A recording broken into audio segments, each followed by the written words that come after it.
বান। কলার ব্যবসা করতে হলে ছাগলও বুঝতে হবে। এটা কি পাতা খাবে, কুসাও খেলো, ব্যবসাটা আমার হালাল হলো। বাকায়দায় ব্যবসা হয়।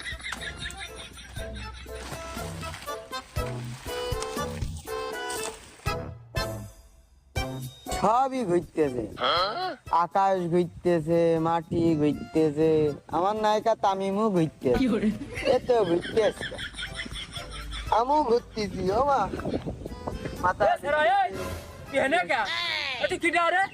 এরা কি করতেছিস? হ্যাঁ এরা কি করতেছিস? ঘুরতেছে, ঘুরতেছ মানে মাটি মাটি সব ঘুরতেছে। এই এরম ভ্যাল হে টাকায় রয়েছিস কে? তোর বাড়ি কোনে? বাড়ি ঘুরতেছে, ঘুরতেছ মানে কি ঘুরতেছে? তুমিও তো ঘুরতেছে। আমিও ঘুরতেছি। এ কি মা